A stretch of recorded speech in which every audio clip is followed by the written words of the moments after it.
Hello and welcome to Bright Wings, children's books to make the heart soar. I am your host, Charity Hill. The purpose of this conversation is to help mothers and fathers identify books that will liberate their children to embrace truth, goodness, and beauty. Look at you. You opened a podcast that had the words Shakespeare and kids in the title. So, claps for you. The Bard is an author that both attracts and terrifies us, right? If you're listening, that means you're a little bit more attracted than you are terrified, or at least you hope to become so. So thanks for joining in. Listen, I want to share this story with you. When I recently showed up at my sister's house for a quick overnight. As we were chatting in the evening after the children went to sleep, she said, listen, I have all these books on Shakespeare. I've just got to show you. They're really beautiful. And I said, oh, really? You've got to be kidding me. She's showing me her books. They're the same books that I have in my van. And guess what they are? The same Shakespeare picture books. And even weirder, we were having this conversation on April 23rd, Shakespeare's birthday. Dun, dun, dun. Coincidence? Perhaps not. So I think this podcast is meant to be. My sister, Catherine Leano, she very carefully researched her choices in these books, and purchasing them was very thoughtful and intentional. Sometimes I feel that I'm just blundering around the library, seeing what's out there. So to have Catherine choose the same books that I did and think they were very high quality makes me feel confirmed in my choices, confirmed in my discernment. You might remember Catherine Leano from a couple of other podcasts, one called Bloom Where You're Planted and another called Gardening as Humanizing. Turning back directly to Shakespeare, as I was preparing for this podcast, I thought, well, when was the last time I actually read Shakespeare? Shakespeare definitely falls into the category of things that I love but don't make time for. And I wonder about you. If I had all of you, my listeners, in one big conference room, hopefully it would be a big conference room, I would love to survey you and ask you if you've read any Shakespeare in the last year on your own or with a group of other parents. What about in the past 5 years, right? I wonder how many hands we would see. Now, if I asked you, all the same group in the same room, how many of us have seen a Shakespeare play or maybe a movie version of his play in the past 1 to 5 years, perhaps we'd get a few more hands. Maybe some of you who are teachers have a community to read Shakespeare in, or a community to read Shakespeare for, right? When we have a community of readers that we belong to or that we are responsible to, this really helps us. It really helps our humanity. It supports us. And we need that because I think, sadly, the intimidation factor with Shakespeare can be quite large. When I think back on my experience of reading Shakespeare, mostly in school, let's face it, I remember being kind of intimidated. I remember the class being scared. But then I remember thinking, oh, this isn't so bad. I'm really enjoying this. And I think that was really the experience of the whole class, to be surprised by how much they could understand, what pleasure that understanding gave them, and how meaningful it was to read. We were secretly, or not so secretly, really enjoying it. So I think, as I said, kind of in my opener, 2 things are true about Shakespeare. 1, we're kind of scared. And 2, we know he's really rich. And when we have a community of readers for which we are responsible, such as our children or our class, this motivates us to dive into some of his richness. And I think this is true for so many topics, but particularly Shakespeare. Honestly, when children's books are a favorite way for me to meaningfully explore important topics. For example, everything I know about black holes, everything I know about physics, I didn't really learn in high school, but I learned alongside my children from children's books. I think we don't need to be afraid about looking foolish. Let's remember why we read him, why we read the Bard. He deeply understands and shows to us the depths and the heights of the human heart. He shows us our goodness, our depravity. He holds the mirror up to us. We see that we're capable of great loyalty, of betrayal, pride, fear. We recognize in his plays our courage and our love. We recognize the sweetness and the goodness and the foolishness of youth. We see the grave weight of human decisions and human actions, especially in his tragedies.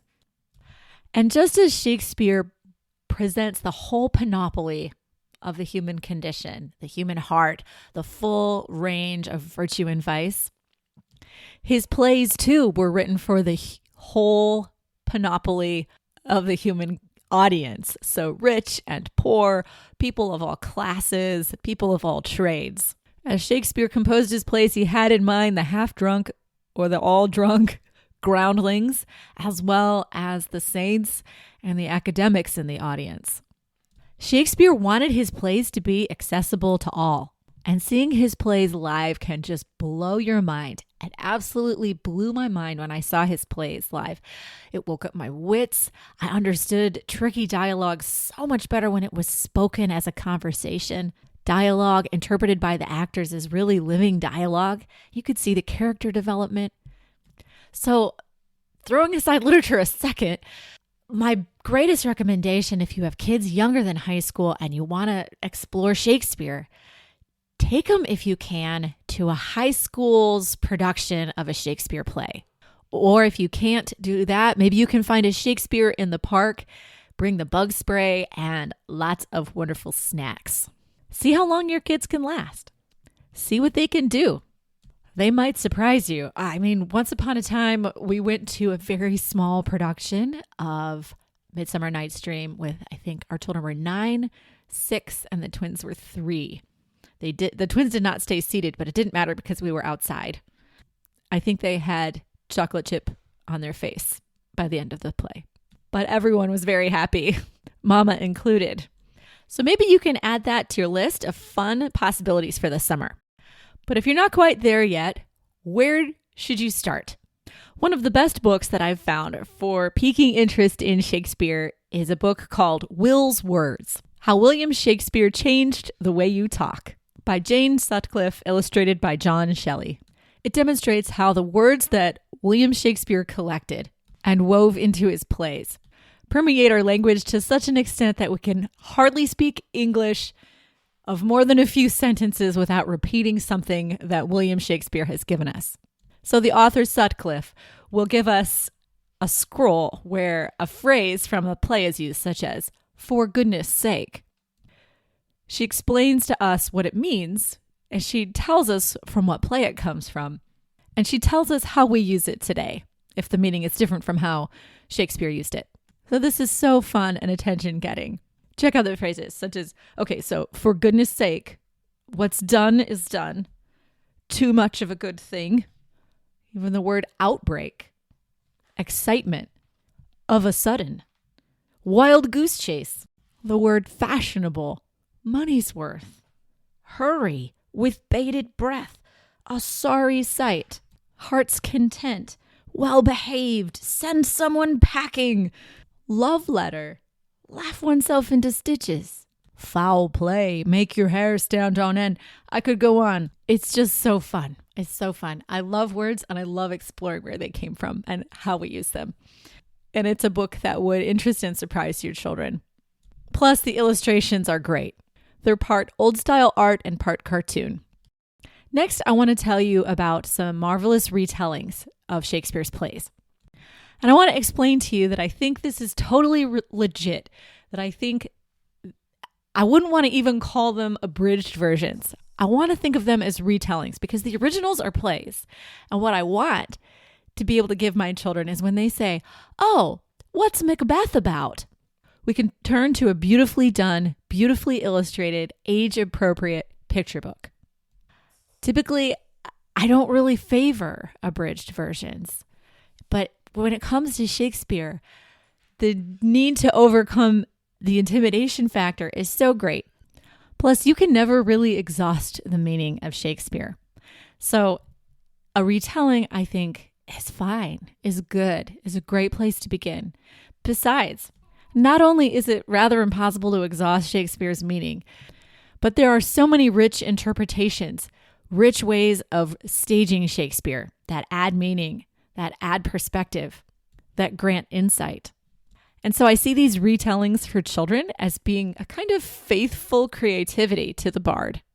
These retellings are like staging the play in a particular way. I think it's unlikely a child will say, "Oh, I don't need to read Romeo and Juliet. I've already read it as a picture book." So I think these retellings are a beautiful way to begin. So does this make sense to you? Don't be scared of using a retelling. I don't think you're doing anything wrong. So this is me cheering you on. Some of the most readily available retellings are by Bruce Coville. Though Colville is the constant retelling, so he's the constant author of these books. Almost each of these books has their own illustrator. Each of these illustrators is just radiantly beautiful, really wonderful illustrations. Coville's retellings are wonderful, not only because the illustrations are radiant, but because he's quoting the plays, very same words. He narrates lucidly. He gives a great sense of each play in a way that is sensitive to a child's maturity. So he takes out the bawdy parts, B-A-W-D-Y, and he does not give the same emphasis to the deaths and the killings that are often a part of the original play. For example, some of the sharp words and the fighting, the storminess in Romeo and Juliet is somewhat muted, as well as at the end, Romeo and Juliet's double suicide. It's not emphasized so much that it's a suicide. They clearly gently do themselves in, but you might not have to field any suicide-related questions. What's very much emphasized is how their deaths end the feud and bring the Capulet and Montague families together. Quote, "But with their lives so needlessly lost to their families' hatreds, the young lovers had at last brought peace. Capulet and Montague, united by grief, pledged an end to the feud. In time they raised statues of Romeo and Juliet, statues of purest gold to mark such a true love, so that the two, tragically parted in life, would be ever remembered together in their death." So that's from Bruce Coville's retelling of Romeo and Juliet. His retellings also include Hamlet, Twelfth Night, A Midsummer Night's Dream, Macbeth, A Winter's Tale, and The Tempest. Another beautiful way for Shakespeare to be retold is the way that it's done by Michael Rosen. I have before me a version of Romeo and Juliet by Michael Rosen and illustrated by Jane Ray. Just opening up the book, you will see something that Michael Rosen very helpfully included, which was a list of the characters which are illustrated.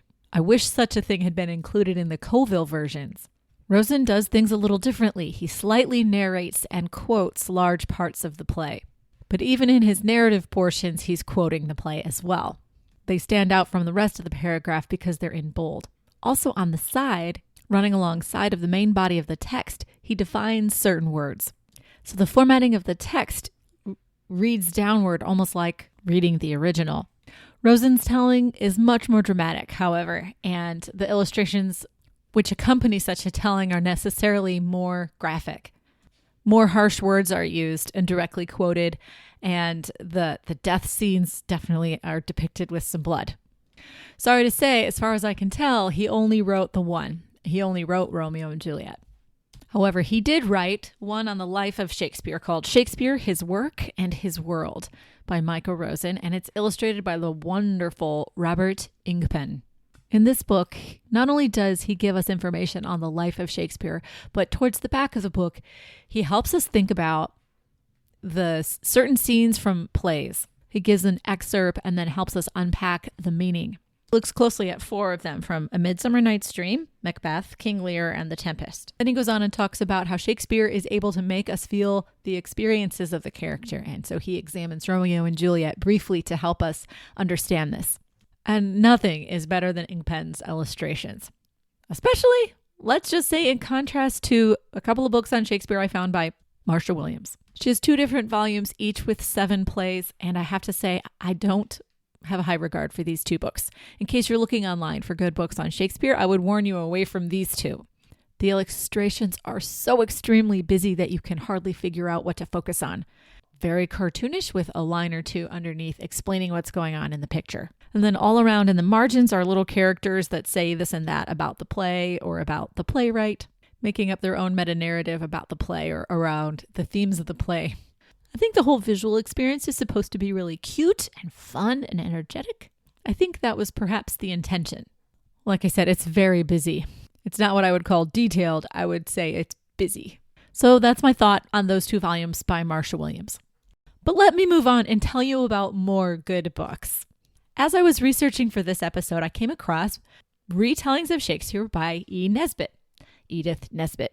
She is an English writer who lived and published between 1886 and 1924. I learned that she wrote or collaborated on more than 60 books for children. Recently, I have become more acquainted with Nesbit. She's written a book called Five Children and It, The Phoenix and the Carpet, The Treasure Seekers. Anyway, I'm becoming more acquainted with her in recent couple of years, and so it was fun to discover that she'd done retellings of Shakespeare. I know of 4 volumes from her. Beautiful stories from Shakespeare for children, one called The Best of Shakespeare, retellings of 10 classic plays, and then one called The Children's Shakespeare, and then the other one called Shakespeare Retold. I have the first 2 in front of me. Okay, first, Beautiful Stories from Shakespeare for Children, edited by E. Nesbit. It was originally published in 1907, I believe, and they're like 8-page summaries of all these Shakespearean plays. Nesbit's a little bit unusual to me because sometimes she speaks directly to the reader and then switches perspective. And she sometimes opens her stories this way in this volume. The illustrations are a little funny as they seem to depict children from the early 1900s wearing costumes from the Renaissance as the characters in the plays. So they're full color illustrations of figures that remind me of the figures on Trader Joe's grocery shopping bags. But I have to say they're better than the black and white photographs that act as illustrations to a shorter version of the same stories in a smaller volume. The smaller volume is called The Best of Shakespeare, Retellings of 10 Classic Plays by E. Nesbit. This is simply a shorter collection of the plays from the previous volume I talked about. So it's simply a smaller collection. It's fewer plays. And so the writing is still very high quality. If you obtain this volume, it's a good way to try things out. But the illustrations are black and white photos taken from plays by the same title. I was not able to get my hands on a copy of E. Nesbit's The Children's Shakespeare, or her volume called Shakespeare Retold, but I'm sure that given that they're by her, they're of trustworthy high quality. Now, because they were retold in 1907 and not in our current day, the language is still going to be a little older, a little less familiar than it would be if someone was retelling them now. They are colloquial in their original style, but they're still 115 years old. So your child is still going to grow by encountering these stories through E. Nesbit. FYI, listeners, I'm going to include all 4 of E. Nesbit's Shakespeare books in the book list that's attached to the show notes of this podcast, so you can find them all. Another book around here that we have found delightful is Shakespeare's Storybook by Patrick Ryan. It's illustrated by James Mayhew, who you might know from the Katie in London stories. Ryan tells us about 7 different folk tales that inspired William Shakespeare, that acted as perhaps some of the basis for the stories that he built out into his plays. It's worth saying here, and it's worth telling your children if you do find this book, that of course the author can't know for certain the claims that he's making are true. But it's very interesting to know that such tales were around and that Shakespeare might have known them and might have used parts of them. And the last book that I want to mention, I have found very inspiring, and I'm including it especially for you who are homeschooling. But fact is, if you're homeschooling, you probably already know this book because, well, it's called How to Teach Your Children Shakespeare by Ken Ludwig.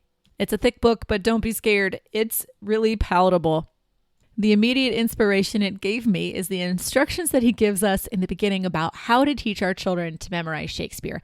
Basically, the book begins with an argument that if we can get our children to memorize a little bit of Shakespeare, we're going to grant them entry.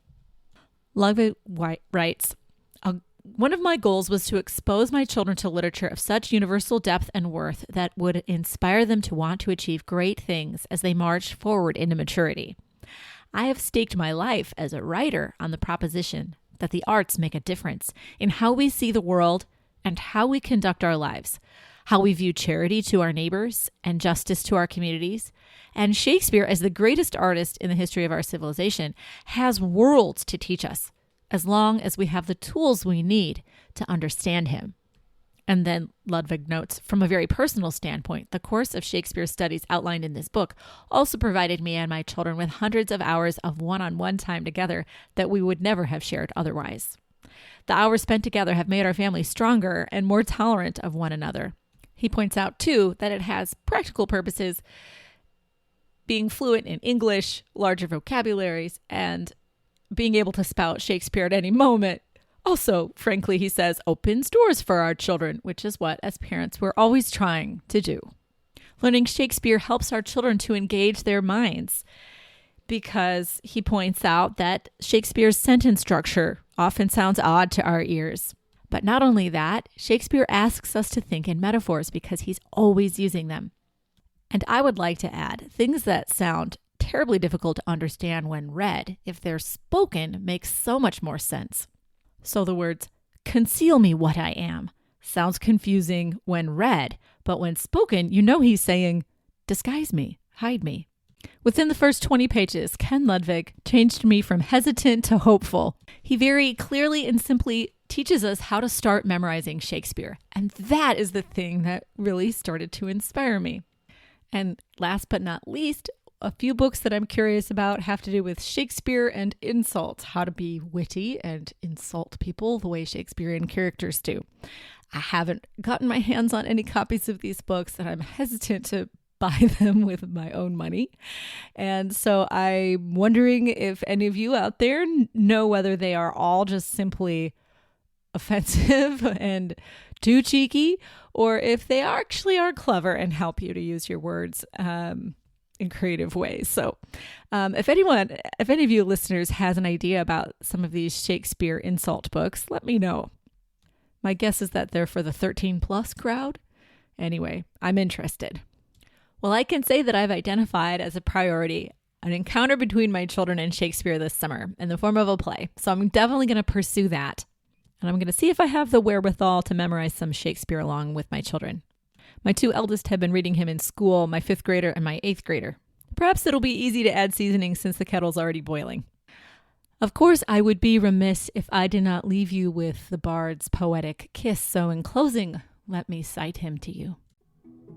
All the world's a stage, and all the men and women merely players. They have their exits and their entrances.